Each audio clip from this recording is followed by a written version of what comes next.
everybody. I'm Dr. Kimberly Hubinet, and welcome to my podcast, Live, Love, Survive, and Thrive. Today, I have the most wonderful guest on my show. Her name is Rosie, and I call her Rosie Matus because I've known her for so long, but she is married. Her name's Rosie Carrillo now, and we grew up in this little town called El Centro. And basically, she's been one of my best friends ever since, well, after high school, because we met after high school, right? Right. Yeah. A year after you went to college. And even though we were in the same high school class, we just never knew each other. We knew about each other, but once we met, it was forget everything else. We were like, if you can call friends soulmates, we are that. I could call her for any time and she can call me as well. So when I was starting this podcast, I thought, hey, I'm going to ask Rosie to be on my podcast. And you never know, she might become a regular because she's had a lot of things, challenges with life. And let's say hello to Rosie. Hi, Rosie. Hi. Hello, Kim. Um, as Kim said, I am Rosie Matus Carrillo. Um, and I refer to Dr. Kimberly Hubinet as Kim Kwan. Um, and always have and always will. Known Kim for many, many years. Again, one of my best friends that we can call each other any time of the day, night, and which she still calls me every New Year's morning right after midnight, no matter what state, country, anywhere in the world that she's at or whoever she's with. She will always stop and call me. And believe me, she will call me at 3 o'clock in the morning too. And it's she's just a wonderful person. As she says, we are meant to meet after high school, and we have stayed friends and been friends since then. I had the honor of being her maid of honor in her wedding. um, we're just so close. My kids love her. They call her aunt. um, Love her. My family loves her. We all love her. And when I talked to you about my podcast and my idea about it, there was a saying that you said um, about death. And I thought that was a really good thing because it keeps it alive, and you say it just like how you normally are. So what was it that you were telling me when I said? As it does death suck? It does 100%. And that's the way I speak and they say things. I can't sugarcoat any of those things. And it just sucks in every way possible. Nothing feels good about it, and nothing can make you feel better about it. It's just something you live with every day of your life. You improve your life around it, but it's still there and it doesn't disappear because it is gone forever. That it's death, it's final, And other than their spirit.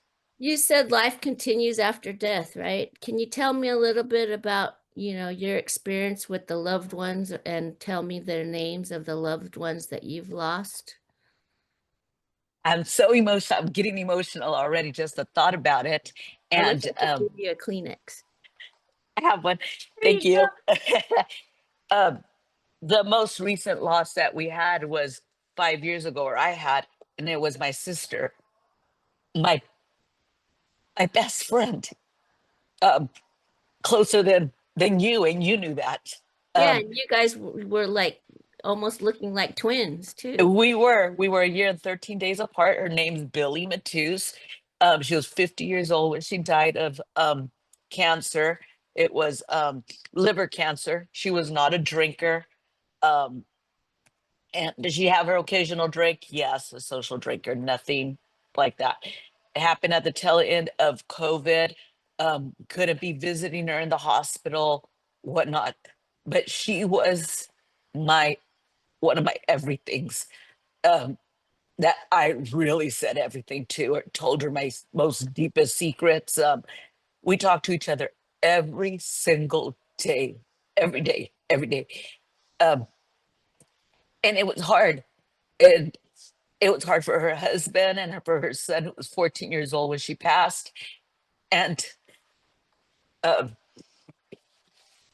but I felt I had to be stronger than them because I couldn't imagine losing my spouse and like you did. And I just had to pick up all the pieces, help organize everything going on. What comes with dying, a funeral or cremation or the the um, the celebration of life, get together, all those things, and it just happens. And again, I just have to continue living for myself, number one, because my thing I try to live with by, I should say, is if I can't live for myself and do for myself, I can't help and do for others. And They I needed you. they needed me, and I try and take care of myself and um and put me number one. It sounds selfish sometimes, but again, I need to take care of me because no one can take care of me the way anybody else can. So I just continue living. And when my sister want me to be moping around doing nothing, um, just thinking about that, for sure she wouldn't. And I would be useless to everybody else. And it would just take me. And how were the moments like right after when, you said her husband Isaac and her son Matthew needed you? Did did they isolate themselves, or did they, did you were They you able to really, help them? they really did isolate themselves. Anything which I totally get because I felt the same way. Anything, anything reminded them, whatever show came on TV, whatever. My brother-in-law couldn't even get rid of his car because it was her car. Um, and he felt that he was just giving her up and giving things away. Couldn't clean the closet. And I believe he hasn't cleaned the closet to this day, and that's been 5 years. And sometimes I think it's harder on men than it is women. But how true that is, I don't know, since I haven't experienced that. Um, and but anytime he needs us, he's calls us or calls me. Um, and my nephew Matthew, who was 14 at the time, a 14-year-old who barely spoke to anybody, anyways, they get in their own little world when you're a teenager. But sometimes alas, he would call and just say, I need to be with you, Thea Rosie. I don't know what to do. But it wasn't a good experience for them at all. And not that it's a good experience for anybody at all, no matter what age they are. Yeah, and you also had your dad pass away and your aunt at the, you said within how many years that all Well, these happened, and your nana? my nana, my dad died in 2004, which he was 55 years old. Um, he died of multiple myeloma cancer. Um, and that was shocking, shocking. Again, I didn't have to take the burden of it. I didn't feel I had to, it didn't weigh a lot in the sense of I didn't feel I needed to be as strong and take control of things. One of my brothers did that, um, and he did a good job, and I'm so grateful for that. And then my grandmother died in 2015, and very close to my nana, very close. She was 92 years old, and she died of natural causes. She basically three, outlived three of her children. And And but then aunt also. and then my aunt died within 3 years, 2018. Then my sister in 2021, and I did take charge for for my grandmother's funeral and dying and things like that. And again, because I felt I was the strongest, and I'm a little of a control freak. Well, I mean, you like to pay attention to detail, that's for sure. Oh, for sure. I do like that. And it was the same with my aunt. And my sister, and going back to my sister, she had told me a lot of things that she wanted when she died that she couldn't talk to her husband about. because he just would not accept it. So day she died, and that the mortuary called and said about the funeral, and I had to tell him she didn't want to be buried. She wanted to be cremated. Yeah. And he's all, really? And I said, she couldn't. She tried to talk to you about it, but you wouldn't allow it. So Mm-hmm. I knew all these details that nobody else knew. And that's what she wanted. And she would tell me, and don't let people wear certain clothes to my funeral. And you can laugh about it, and say, hey, this is what she wanted, right? Right, exactly. And she gave me lots of little details that she did and didn't want. And if so and so shows up, you better take them out Yeah. and tell them to Well, leave. think about it. Okay, so after these are four people, like as this happened, do you think you got stronger after the fourth one, or does life does grief journey stay the same for every single time you have a loss? I Not that it gets easier, it just everybody's a little different because I loved my sister different than I loved my grandmother and my aunt and my dad, and each of them I love differently. And again, not that any of them were less than the other, but some of them were easier than others that I could just say, okay, suck it up and let's do it Yeah. and whatnot. And they knew that was my way of doing things and saying things. And again, control freak here, and things were going to get done because I couldn't sit and mope and cry in a corner because nothing would get done. I felt nothing would get done. That's what it was. So I have a question for you about something. What's something that makes you feel alive right now? So, My husband, my children, my grandchild, and our soon to be new grandchild. oh, Um, yes. yes. That's And exciting. yes, that's what keeps me alive and going. And because I have their support, I have their support. And I mean, I'm grateful for my husband, love him to death. And I mean, he has my back. And sometimes he'll look at me and just say, "What's wrong? What do you need?" And and I'm like, "I need a trip to Kim's." You come visit me Yes. anytime. Mhm. Yeah. My doors are always open to you, even if I'm not home, right? And that's literally the truth, because that I've visited you before and you weren't home and I was there at your house Yep. and I have the run of the roost. I mean, it's my house. It's basically like your house is my house. Mhm. So, you told, is there like something that carries you through difficult seasons of life? Is there a mantra or a quote that, you always like to say or do or have or speak about? I just say, take care of yourself. Take care of yourself. You're number one. You're number one. I'm number one. And not that my children and my husband aren't number ones, or my mother. I'm number one. And if I don't take care of myself, no one else is going to take care of me. And I say that a lot, a lot. And again, does it sound selfish sometimes? Maybe a little. But again, you're not going to worry.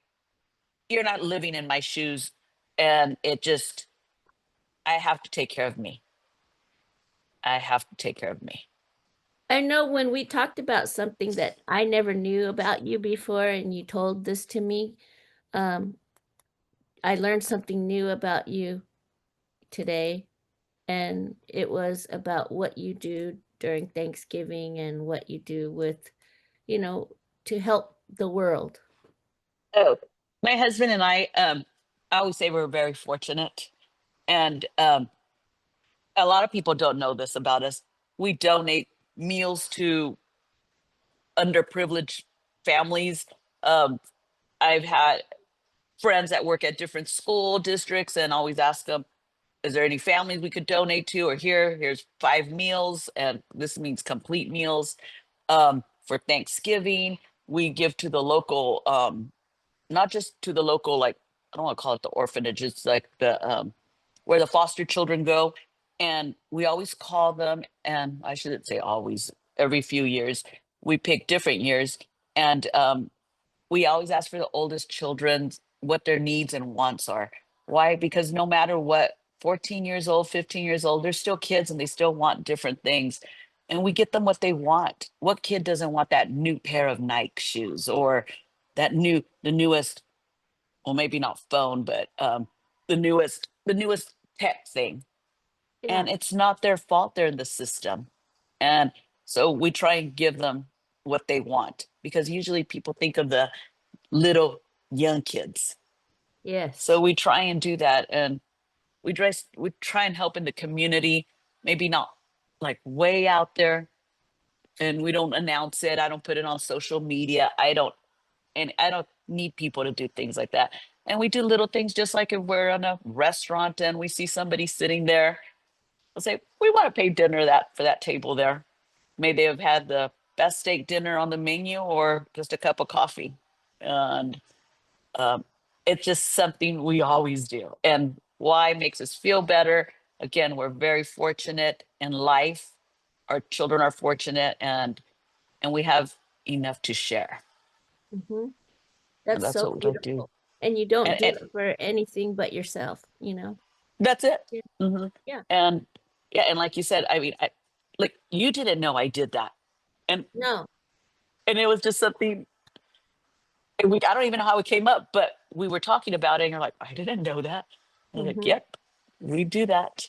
We do that. Back to the devastation and loss and what you do to memorialize Billy and your dad, your grandma, and your aunt. Do you have a special song or something, or a book or something, or a TV show or something like that that makes you think about them or memorializes them and have happy thoughts or something? Billy for every and anything. Again, we're only a year and 13 days apart. So we grew up together. We love the 80s, everything about the 80s. And she loved the Golden Girls show. And she just, for her birthday or death, the anniversary of her death, um, I like to drink, her favorite drink was Paloma. Oh yeah, And I remember that. You made it for we made it when we did were it. there. I was We there. we were there together on one of her anniversaries. Anniversary. Yep. And so that, and she used to like um, something called Chicken a la Liz from one of the local restaurants here. So I make my version of Chicken a la Liz to celebrate her. And especially the holidays, it gets hard. It doesn't get easier at all. The And holidays, like right now, is coming up. The holidays. yeah, my husband's setting up right now.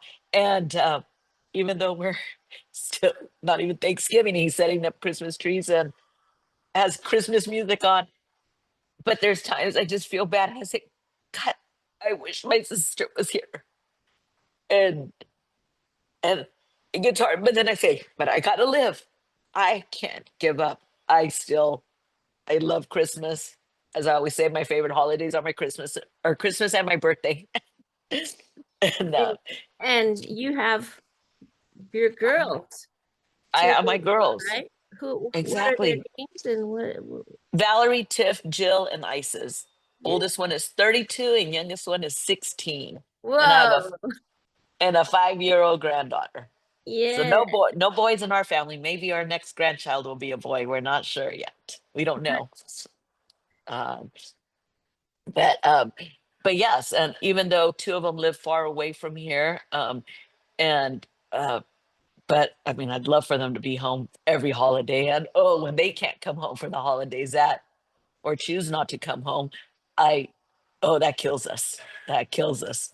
But I make sure that we send wrapped gifts and whatnot, and they appreciate that. So, you know, my podcast name is Live, Love, Survive, and Thrive. How do you choose to live, love, survive, and thrive? I'm not as active as you. I know you like to go walking, and to see the world. Um, I just like being out there. I like getting with people and doing this. Actually, this is my first podcast, and I'm loving every moment of it. It's kind of like free therapy. Do you want to give me advice too? And I just I just try never to keep things bottled up.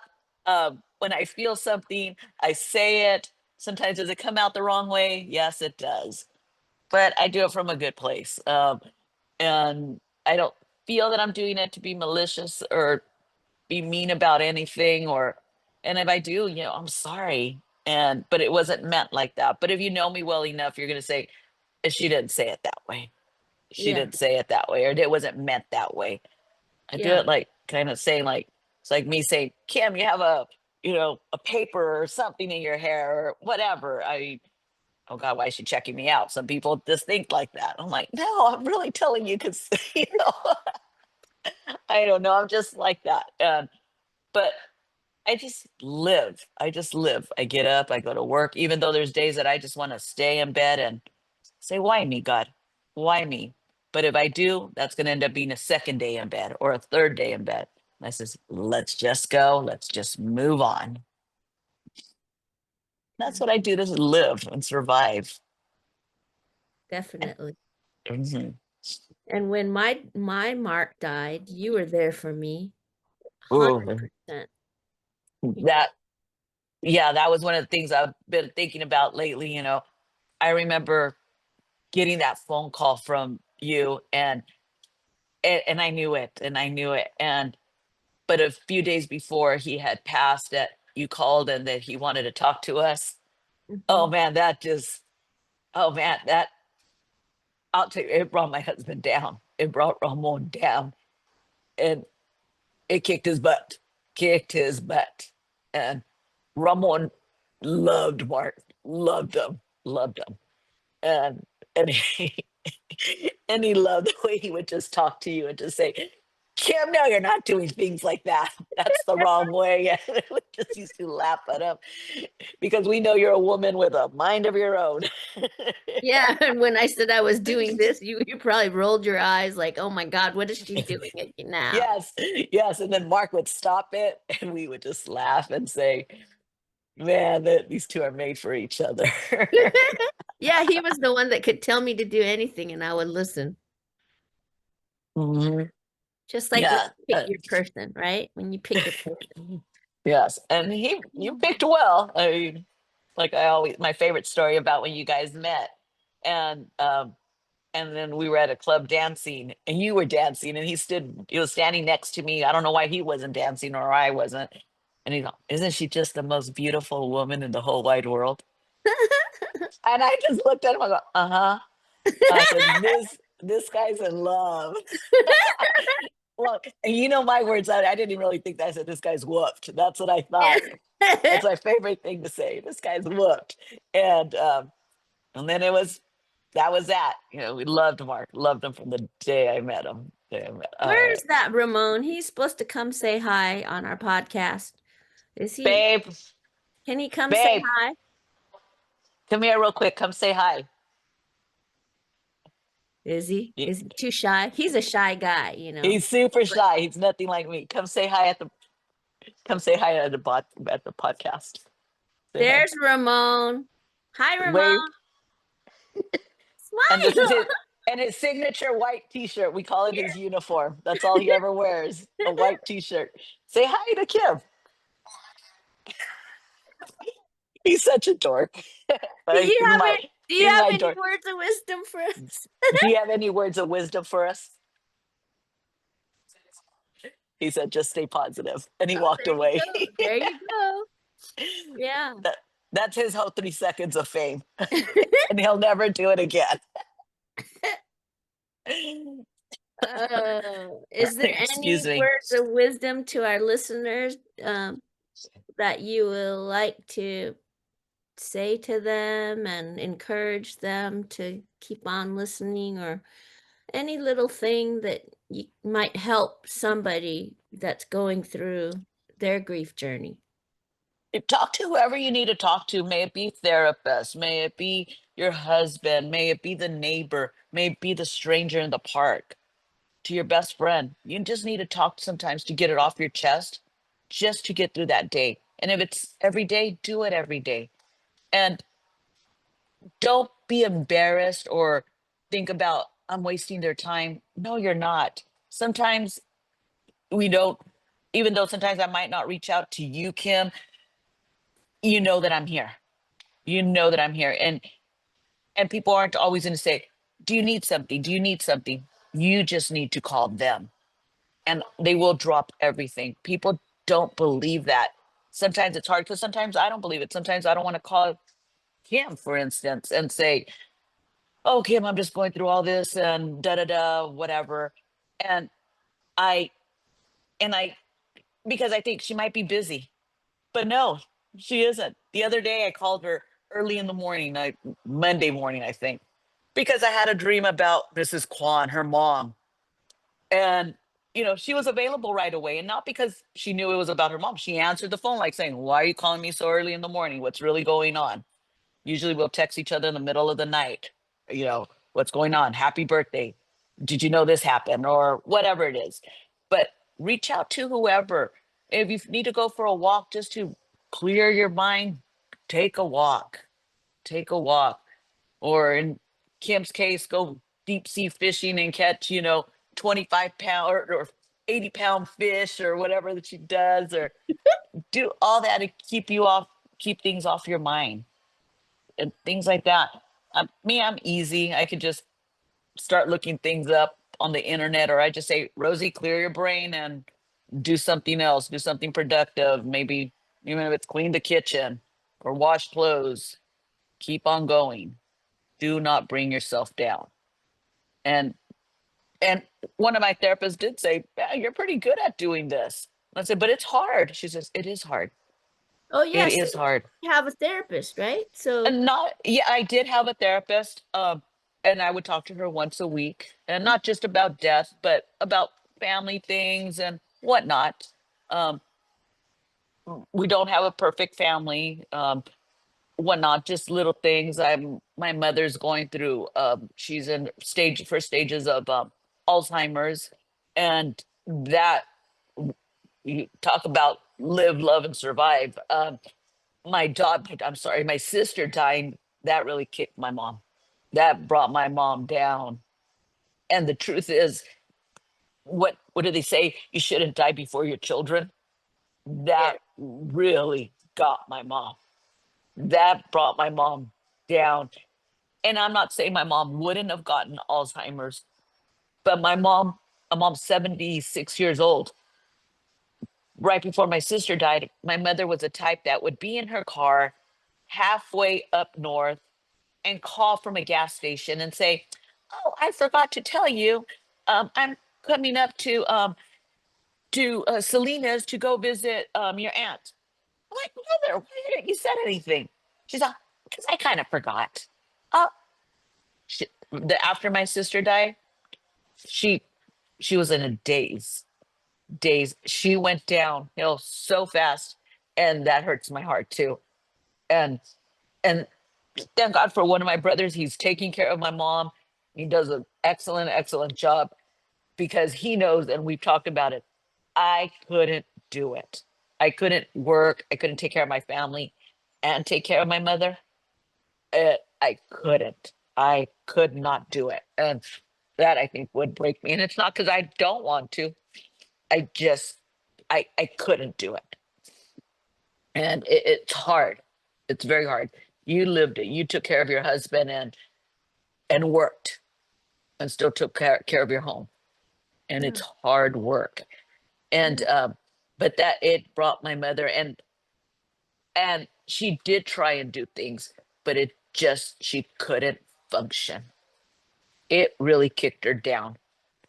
And I don't think she saw a therapist, but it just, wow. But I know her doctor gave her something just to help her brain a little, but it just, again, it maybe it just happened at the exact time she was diagnosed, and that her daughter died, and it just, it's just a toll. It's a toll on all of us, all of us. But you're keeping her going. You know, she loves to come to your house for Oh, she, Thanksgiving and oh, she does. Christmas and stuff. She likes coming to my house to have a cup of coffee. Yeah, you live close enough that she can come by. Yes, Yeah. for sure, for sure. Or that I send her something she likes, or she'll call me. She's like, "Do you think you want to go to Starbucks and buy me something?" Oh, cute. See? Yeah, good. Good. Mhm. Well, But this is hard. It's just it's hard. It sucks, and like I said before, death sucks. It sucks 1000%. yeah. I mean, I would sometimes say 100, but 1,000. It sucks and it hurts. But after that, I take care of myself, especially after a sister and a brother dying from cancer. And I'm sorry, my dad dying from cancer. I'm checking myself for everything, everything, because I think they were young. My sister was 50 and my dad was 55 when they passed. That's Yeah. pretty young, and I'm 56. One thing Uh, I love about you is that you can laugh and you can cry in the same sentence. I can really and truly, I can. My ugly cry, as my sister would always say, you and your ugly cry, you and your Mhm. ugly cry. hmm But You know, you're and full of life still. no, And oh, I am 100%. I want to live forever and ever. And is that going to happen? No. Well, maybe because my nana did die when she was 92 years old. there you go. So I You're could, there for your kids and your family and your husband, right? exactly. But no, I just, again, like I said, the closest person to me was my sister. And it's funny because up to this day, people will see me and they say, "Hey, Billy," and I said, "I'm the other one. I'm Rosie," and because they were so used to seeing us together all the time, Yeah. it was all Rosie and Billy, Rosie and Billy, and uh, one of my sisters, she favors Billy a lot. Oh my gosh, she favors her Who's so that? much. Angelica, my sister Angelica, and I just look at her and I'm like, "Oh my God, it's like looking at Billy." They don't act the same, but they just, I'm just like, certain times I'm like, man, so that's Billy all over right there. Yeah. Mhm. Yeah, and then so I call my sisters when I need them on certain things. I have another sister, Pat, and I call her, and uh, it's just talk about little things or whatnot. But basically, we help each other when we need to. Yeah. Mhm. Would you say you're the rock in the family now? Um, I don't think I am, as in my siblings, because I feel I have siblings that are extremely strong, and not that we're all control freaks on certain things, but we're control freaks, and in the sense of I can take care of me and I can take care of my family. But don't Again, they, we're very independent, I should say. Maybe that's what it is. and you're the oldest, right? I'm the oldest. I'm the oldest, Would they, and and they look up to you, I think, and you don't even I know would that maybe. I that's probably it. I don't know. I don't know. I mean, I would think maybe, I don't know. But but again, I everybody's so independent and they take care of themselves, and we're not needy and want, and we're just there. If I right now if I hang up with you, I can call one of them and say, I need this right now. No. Okay. Okay. That's what Right I now. love about you and your family. That's why we Uh-huh. connect so well, you know? Because your family's the same way. Yeah. I could probably call one of your siblings right now or your dad and say, Dr. Quad, I need this. Okay, Rosie, just let me know, or Yeah. whatever the issue may be. Yeah. Uh, Yeah. That's why, and again, that's probably why we connected, and we didn't know each other in high school. We knew of each other, like you said, but we didn't know each other. And your mother loved me from day one. Yeah. Yeah, because I always remember her saying, "Where have you been? Why has she ever not brought you home?" Yeah. Uh-huh. But yeah, so I just I just try and help and be there for people, and again, when like I tell people when somebody dies in their family or whatnot, I always say to them, if I send them a text or I call them, I said, there's nothing I can say to you that's going to make you feel better, but I just want you to know that I'm here. Yeah. Not one thing is going to change because you're still hurting. And I said, I just don't know what to say, but I'm thinking of you. And because sometimes it just gets so over everything happening in that very moment, you just think it starts getting so overwhelming. Like I'm getting all these phone calls, and not that we don't appreciate them, because we do, but sometimes you just don't want to hear it from, you don't want to call and talk to people for 30 minutes and explain what happened, what what's going on. And that's why usually when people die and that I find out and I shoot them a text or I call them or send them a card, I'll never ask, well, what went on and this and that. Unless it's like you, but um I pick and choose who it is. You know who it is and whatnot. Yeah, and if Just they want to tell you, they'll tell you. exactly. Exactly. But I never ask them. I just say, if you need me, I'm here and don't hesitate. And that's Uh, what a lot of people might need. and they Silence, do. but just there, being there. If Exactly. Exactly. Sometimes uh, like me being in my bedroom sleeping or just there in my room and you here in my family room, I'm a happy camper. She's here if I need to yell, Kim, or whatnot. But I, it just, I'm just, but I just try and live how I can. And, and again, I can't let those deaths affect me in the sense that it takes away from my life and my family's life. So we try and live very, very, every day. Just like we're going to the rodeo tonight. oh, nice. Fun, fun, fun. Fun, fun, yes. Mhm. Well, I totally appreciate that you were open to come on my podcast and talk about your life and be so open and, laugh and cry and joke with me and my listeners. Um, you know, thank you so much. I You're really so appreciate it. very, very welcome. I would do anything for you in the world. I'd jump on a plane right now, but I'm going to the rodeo. No, I would jump on a plane right now and head to Santa Rosa right now just to go see you because I love it over there. Um, but this is so great. Was I nervous to do this? 100%. I don't ever put myself out there, even though I always say I want to be like YouTube famous or TikTok famous, but I still don't do it. I Hey, well, just you wouldn't. never know. I might have you be on my podcast again and we can interview people together. We can do that. We have fun like that, right? We do have fun. So you I just never, love it. you might not have heard the last from Rosie Carrillo. Exactly, exactly. I might be back, and and again, I'm very open, and let your listeners know this took a lot from me to do, and I sometimes have a trucker's mouth, and I can say some words that shouldn't be used, and but this is fun. This is lots and lots of fun, and again, maybe I'll become famous this way.